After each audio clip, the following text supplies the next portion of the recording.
देश को मैं हाथ जोड़ करके निवेदन करना चाहूंगा और ये सत्य बात है,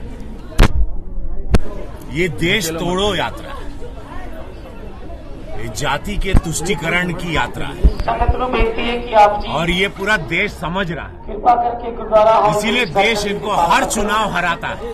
का जो ये जो झूठ की राजनीति कर रहे हैं, मेरी आइडिया ऊपर करो, जो सदन चलने नहीं दिया है विपक्ष, ये देश के लिए बहुत खतरनाक और घातक है। देश को समझना होगा, ये बहुत बड़ी विदेशी साजिशें हैं। हमारे दुश्मन देश इससे प्रसन्न हो रहे हैं। सदगुरु गुरु ये बहुत सारी ऐसी बातें हैं।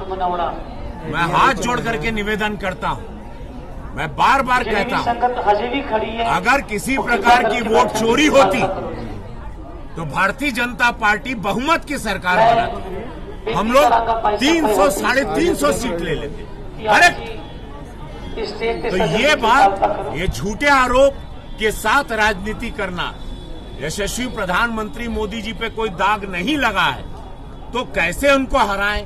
कैसे 2017 यूपी घातक करें, बिहार को घातक करें, बंगाल, लेकिन देश जानता है, युवा जानती, माता बहनें जानती हैं कि मोदी जी एक निस्वार्थ संत हैं और ऐसे निस्वार्थ संत पर आरोप लगाना और उनको अपशब्द बोलना, उसका खामियाजा ये विरोधी अगले चुनाव में इतनी बुरी तरह पाएंगे। आप मेरी बात याद रखिएगा।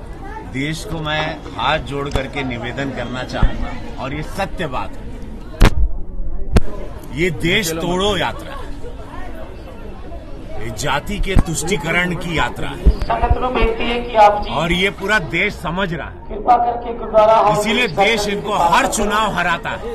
का जो ये जो झूठ की राजनीति कर रहे हैं, मेरी आइडिया ऊपर करो, जो सदन चलने नहीं दिया है विपक्ष, ये देश के लिए बहुत खतरनाक और घातक है। देश को समझना होगा, ये बहुत बड़ी विदेशी साजिशें हैं।